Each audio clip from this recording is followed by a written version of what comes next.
बनना चाहते हैं तो आपको बस इतना ही जानने की जरूरत है।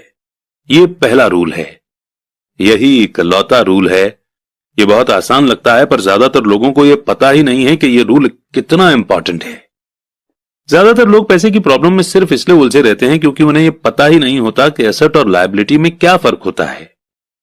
अमीर लोग एसेट इकट्ठा करते हैं, गरीब और मिडिल क्लास लोग लायबिलिटी इकट्ठा करते हैं। और मजे की बात यह है कि उन लोगों को यह लगता है कि वे एसेट ही जमा कर रहे हैं। जब अमीर डैडी ने माइक और मुझे यह बताया तो हमने सोचा कि वे मजाक कर रहे हैं। हम दो बच्चे अमीर बनने का राज जानने के लिए इतने हैरान परेशान थे, जबकि उनका जवाब इतना आसान था। ये इतना ज्यादा आसान था कि हमें इस बात पर सोचने के लिए बहुत देर तक ठहरना पड़ा। एसेट क्या होता है? माइक ने पूछा। अभी उसके बारे में चिंता मत करो, अमीर डैडी ने कहा। अभी सिर्फ इस बात को अपने दिमाग में घुस जाने दो। अगर तुम इसे आसानी से समझ सकते हो तो तुम्हारी जिंदगी का यही प्लान होगा और तुम्हें जिंदगी भर पैसे की कभी दिक्कत नहीं आएगी। यह आसान है इसलिए अनदेखा कर दिया जाता है। आपका मतलब यह है कि हमें बस इतना ही जानने की जरूरत है कि एसेट क्या है। यह जानने के बाद हम उसे हासिल कर लें और अमीर बन जाएं? मैंने पूछा। अमीर डैडी ने हामी भरी और कहा, हां, यह इतना ही आसान है। अगर ये इतना आसान है तो फिर हर आदमी अमीर क्यों नहीं बन जाता? मैंने पूछा। अमीर डैडी ने मुस्कुराकर कहा, क्योंकि वो लोग एसेट और लायबिलिटी में फर्क नहीं कर पाते। मुझे याद है मैंने पूछा था, बड़े लोग इतना मूर्ख कैसे हो सकते हैं? अगर ये इतना आसान और इतना इंपॉर्टेंट है तो हर कोई इसे जानना या खोजना क्यों नहीं चाहता? एसेट और लायबिलिटी क्या होते हैं यह समझाने में अमीर डैडी को बस कुछ ही मिनट लगे। वो बोले, बड़े लोगों को यह रूल समझाने में मुझे बहुत मुश्किल होती है। क्यों? क्योंकि बड़े लोग खुद को ज्यादा स्मार्ट मानते हैं। मैंने अक्सर देखा है कि ज्यादातर लोग आसान बातों को समझ नहीं पाते। इसका कारण यह है कि उनकी एजुकेशन अलग तरह से हुई है। उन्हें दूसरे प्रोफेशनल्स ने पढ़ाया है, जैसे bankers, accountants, real estate agents, financial planners वगैरह वगैरह।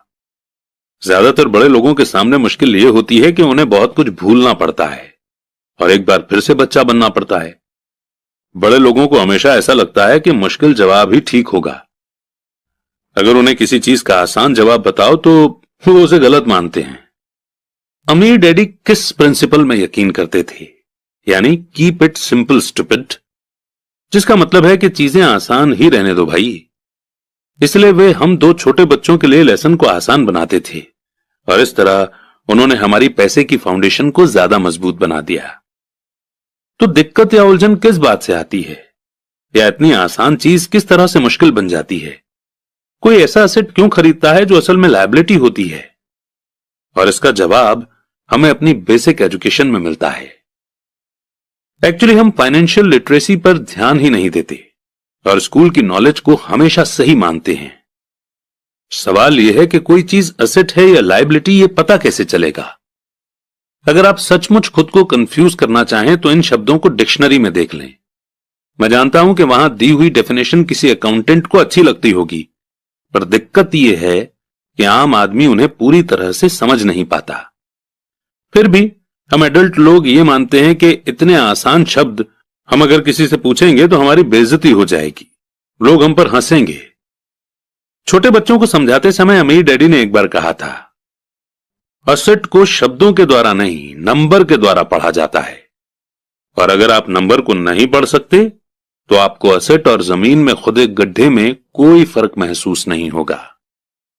अकाउंटिंग में नंबर इंपॉर्टेंट नहीं है, इंपॉर्टेंट तो वो बात है कि वो नंबर हमें बता क्या रहा है। ये शब्दों की ही तरह है, शब्द इंपॉर्टेंट नहीं होते, इंपॉर्टेंट वो बात होती है जो शब्दों के जरिए बताई जाती है। एग्जाम्पल के लिए मैंने हाल ही में एक नया वीसीआर खरीदा।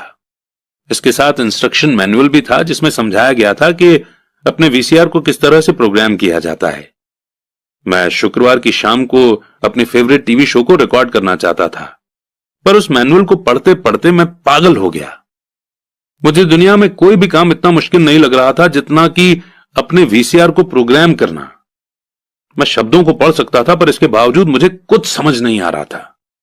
ऐसा लग रहा था कि मुझे शब्दों को पहचानने में ए ग्रेड मिल रहा था, पर उन्हें समझने में मुझे एफ ग्रेड मिल रहा था।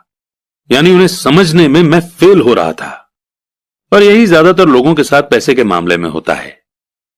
अगर आप अमीर बनना चाहते हैं तो आपको नंबर पढ़ना और उन्हें समझना आना चाहिए। मैंने अपने अमीर डैडी से यह बात हजारों बार सुनी है, और मैंने यह भी सुना है कि अमीर लोग एसेट इकट्ठा करते हैं, जबकि गरीब और मिडिल क्लास लोग लायबिलिटी इकट्ठा करते हैं। यहां यह बताया जा रहा है कि एसेट और लायबिलिटी में क्या फर्क होता है। ज्यादातर अकाउंटेंट और फाइनेंशियल प्रोफेशनल्स डेफिनेशन पर आपस में सहमत नहीं होते। वैसे तो इस बुक में डायग्राम्स दिए हैं, पर क्योंकि ये ऑडियो बुक है और ऑडियो में हम आपको डायग्राम्स दिखा नहीं सकते, इसलिए हम आपको इसमें दिए गए सारे कॉन्सेप्ट्स आसान सी भाषा में समझा देंगे। और बिल्कुल भी चिंता मत कीजिए, क्योंकि हमने खुद इस बुक को 10 से 20 बार पढ़ा हुआ है।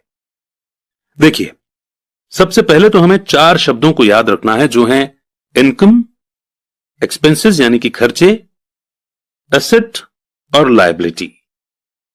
इनकम और एक्सपेंसेस से इनकम स्टेटमेंट बनता है, जिसे अक्सर प्रॉफिट एंड लॉस स्टेटमेंट भी कहा जाता है। यह इनकम और खर्च के बारे में बताता है, यानी पैसा कहां से आया और कहां गया। और ये तो हम सब अपने घर में करते ही हैं।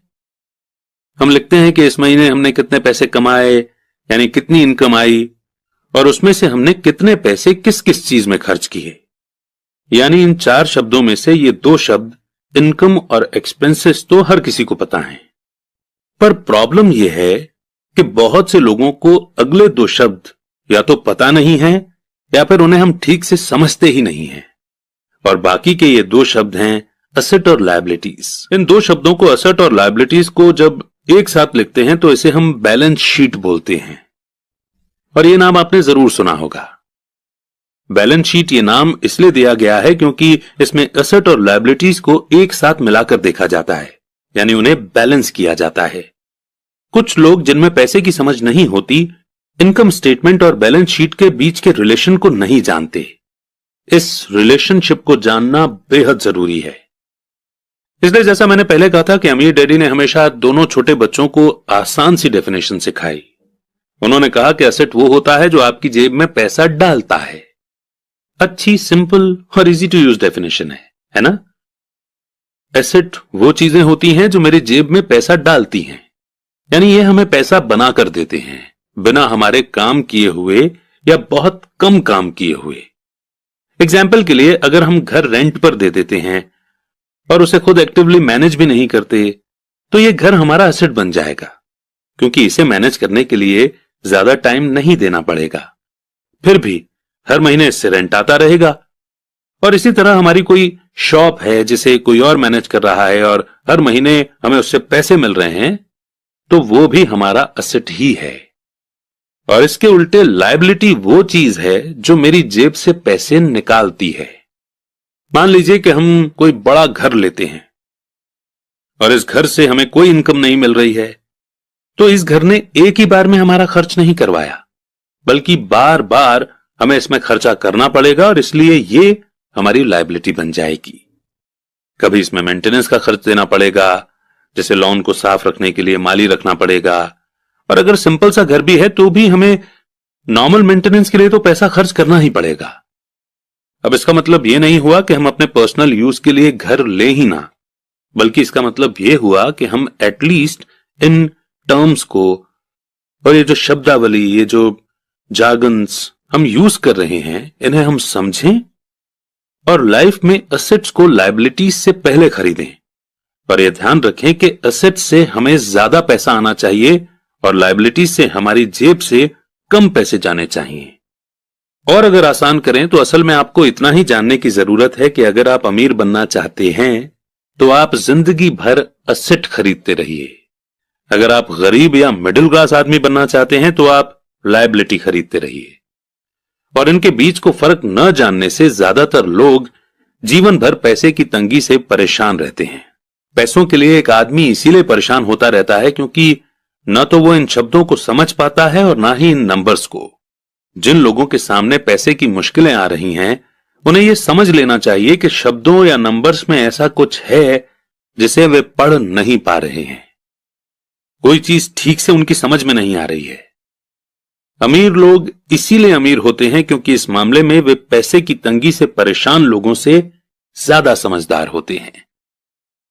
तो अगर आप अमीर बनना चाहते हैं और अपनी दौलत को बनाए रखना चाहते हैं तो पैसे के बारे में सीखना और समझदारी दोनों इंपॉर्टेंट हैं, शब्दों में भी और नंबर में भी। ध्यान रखिए कि सिर्फ नंबर से पूरी बात समझ में नहीं आती है और सिर्फ शब्दों से भी पूरी बात समझ में नहीं आती है। मायने तो पूरी कहानी के होते हैं। किसी फाइनेंशियल रिपोर्ट में नंबर को पढ़ना प्लॉट या कहानी ढूंढने की तरह ही है। पैसा कहां जा रहा है, इस बात की कहानी। 80% परिवारों की पैसे की कहानी यह होती है कि वे अमीर बनने के लिए कड़ी मेहनत करते जाते हैं। इसका कारण यह नहीं है कि वे पैसा नहीं कमाते, असली कारण यह है कि वे जिंदगी भर एसेट की जगह लायबिलिटी खरीदते रहते हैं। आइए अब हम समझते हैं कि गरीब आदमी अपना पैसा कैसे खर्च करता है। एक्चुअली एक गरीब इंसान को एसेट और लायबिलिटी के बारे में कुछ पता नहीं होता, इसलिए वो बेचारा अपने पैसों को कुछ इस तरह से खर्च करता है। उसे पैसे उसकी सैलरी से मिलते हैं, वो उन्हें खर्च कर देता है और उसके पैसे खत्म हो जाते हैं। उसे ज्यादा पैसे कमाने के लिए रोज दोबारा मेहनत करनी पड़ती है, यानी कम पैसे होने की वजह से ना ये एसेट खरीद पाता है और ना ही लायबिलिटी। अब बात करते हैं मिडिल क्लास आदमी की। एक मिडिल क्लास आदमी के पास इनकम थोड़ी ज्यादा आती है और वो पैसे पहले उसके एक्सपेंस कॉलम में जाते हैं, यानी वो पहले अपने खर्चे पूरे करता है और उसके बाद वो लायबिलिटीज खरीदता है, जैसे कि नई कार, नया मोबाइल फोन, नया घर वगैरह। ये लायबिलिटीज उसकी जेब से हर महीने पैसे निकलवाती रहती हैं। एक मिडिल क्लास इंसान के पास बहुत ही कम एसेट्स होते हैं जो उसे पैसा कमा कर दे सकें। कई मिडिल क्लास लोगों के पास कोई भी एसेट नहीं होता है, यानी कोई पैसिव इनकम का सोर्स नहीं होता है, इसलिए वो पूरी जिंदगी रैट रेस में लगे रहते हैं। फाइनली आता है एक अमीर आदमी का एग्जाम्पल। इसके पैसे खर्चने के तरीके बहुत इंटरेस्टिंग हैं। इन लोगों का पूरा फोकस अपने एसेट कॉलम पर होता है, यानी ये अपनी इनकम से पैसा खर्च करके यही सोचता है कि वो ऐसी चीज कैसे बनाए या खरीदे जिससे उसे हर महीने पैसा मिलता रहे और इन पैसों के लिए उसे ज्यादा काम न करना पड़े। इनकी यह सोच होती है कि ये अपनी जिंदगी में एसेट बनाएंगे और उसके बाद ही लायबिलिटी लेंगे। इसलिए कई छोटे बिजनेसमैन को भी आपने यही कहते सुना होगा कि पहले दुकान फिर मकान।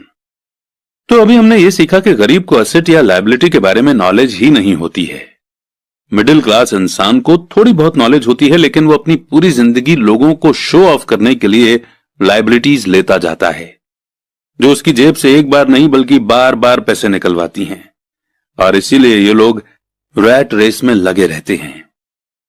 अमीर आदमी सबसे पहले अपने एसेट पर फोकस करता है। वो सोचता है कि पहले वो पैसिव इनकम सोर्स क्रिएट करेगा और उसके बाद ही लायबिलिटीज लेगा। बस पैसे खर्च करने की प्रायोरिटी